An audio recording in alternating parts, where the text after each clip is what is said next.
WhatsApp guys, আসসালামু আলাইকুম। আপনাদের সাথে আছে আমি তারেক।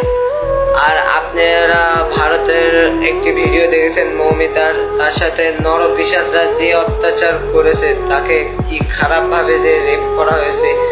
নিচে একটা ভিডিও দেওয়া আছে, আশা করি এই ভিডিওটা ফুল দেখবেন, দেখলে বুঝতে পারবেন যে নরপিশাচরা তার সাথে কি নির্মম অত্যাচার করেছে। মৌমিতার উপরে ঝাঁপিয়ে পড়ে 18 থেকে 20 জন নির্মম ভাবে তাকে ভোগ করে। তার শরীরের মধ্যে 113টি কামড়ের দাগ পাওয়া যায়। তার গলার এই হাতটা ভেঙে যায়। তার শরীর থেকে 150 গ্রাম বীর্য পাওয়া যায়। তার একটি সুন্দর সাজানো গুছানো জীবন ছিল। হঠাৎ করে একদিন দুপুরবেলা খাবার শেষে তার বান্ধবীরা বলল, চলো একটু বিশ্রাম নিতে যাই। সেই বিশ্রাম নেওয়াটাই যে তার জীবনের শেষ বিশ্রাম হবে, সেটা মৌমিতা কখনো চিন্তাও করতে পারেনি। তারই মেয়ে বান্ধবী দুজন কলিগ তাকে ওইখানে নিয়ে যায়। এক পর্যায়ে কিছু সংখ্যক ছেলেরা ওইখানে চলে আসে। তার কলিগ বান্ধবী তাকে এইভাবে গলার মধ্যে ধরে, অন্য একজন বান্ধবী তার পায়ের মধ্যে ধরে। এরপর নির্মম ভাবে একের পর এক হায়নার দল তার উপরে নির্মম অত্যাচার চালায়। মৌমিতা চিৎকার করে কাঁদিতে চাহিয়াও করিতে পারেনি চিৎকার, কারণ তার গলার কণ্ঠস্বরটা আগে বন্ধ করে রাখা হয়েছে। 30 সেকেন্ডের অধিক সময় ধরে কারো গলার মধ্যে চেপে রাখা হইলে তার চোখ দিয়ে রক্ত বের হয়ে যায়। হ্যাঁ, মৌমিতার চোখ থেকে ঝরার কথা ছিল পানি, তবে ঝরেছে রক্ত। মৌমিতা শুধু তাকিয়েছিল তার মেয়ে বান্ধবী কলিকের দিকে। বারবার শুধু চোখের ইশারার মাধ্যমে বোঝাতে চেয়েছিল, তুমি একজন মেয়ে, আমিও মেয়ে। কিভাবে একজন মেয়ে হয়ে আরেকজন মেয়েকে এইভাবে হায়নার হাতে তুলে দিলা। মৌমিতা চিৎকার করছে বারবার। ভাই, ও কাউকে বোঝাতে পারে নাই। মৌমিতা একটি ছোট্ট ভিডিওর মাধ্যমে মানুষকে একটি বার্তা পৌঁছে দেয়, যেখানে প্রকাশ পেয়েছিল তার সাথে ঘটে যাওয়া কিছু নির্মমতা। এরপর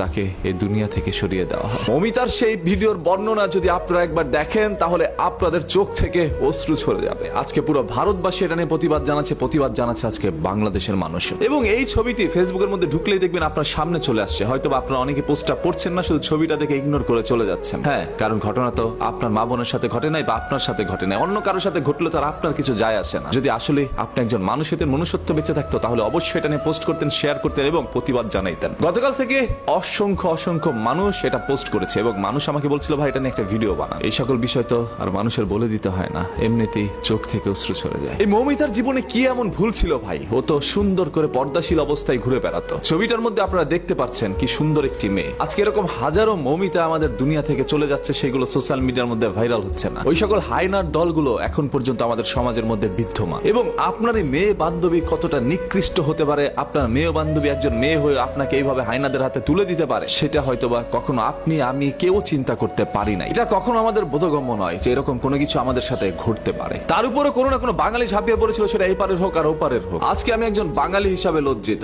আজকে কণ্ঠস্বর দিয়ে কোনো শব্দ ব্যবহার হচ্ছে না, কারণ আমি মৌমিতার সেই বর্ণনার ভিডিওটি এখনো ভুলতে পারি না। আমার চোখে বারবার সেই দৃশ্যটি ভেসে আসছে। কি নির্মম ভাবে একজন মানুষকে এইভাবে দুনিয়া থেকে সরিয়ে দিতে পারে তারা। শুধু তাকে ভোগ করে সীমাবদ্ধ ছিল না, তার শরীরের মধ্যে 113টি কামড় দেয়, যেটা কোনো হায়নাও হয়তোবা ছিঁড়ে খাওয়ার সময় দেয় না। হায়না তার পেটের ক্ষুধার জ্বালায় হয়তোবা শিকার করে খায়, সেটা তার খাদ্য। ওরা কেন মৌমিতাকে ভোগ করলো? এই মৌমিতার পৃথিবী থেকে চলে যাওয়ার দৃশ্যটা এর চেয়ে ভালো তো হইতে পারতো। এরকম নির্মম ভাবে কারো যেন পৃথিবী থেকে চলে যেতে না হয়। কোন আক্রোশ থেকে এই ধরনের কাজগুলো করছে, কোন ক্ষোভ থেকে এই ধরনের কাজগুলো করছে, সেগুলো হয়তোবা বেরিয়ে আসবে। তবে আজকে যারা পথে নেমেছেন, এটার বিচার চাচ্ছেন, আপনাদের প্রত্যেকের কাছে একটা অনুরোধ করছি ভাই, যতক্ষণ না পর্যন্ত সেই সকল অপরাধীর সর্বোচ্চ শাস্তি দেওয়া না হবে প্রকাশ্যে, ততক্ষণ পর্যন্ত আপনারা রাস্তায় অবস্থান করবেন। যে যেখান থেকে পারেন এটা নিয়ে তীব্র প্রতিবাদ জানান। আদারওয়াইজ আজকে মৌমিতার সাথে, আগামীকাল আপনার সাথে, আপনার মা বোনের সাথে এরকম ঘটনা ঘটতে দেরি হবে না। আমি চাই না চোখের সামনে এরকম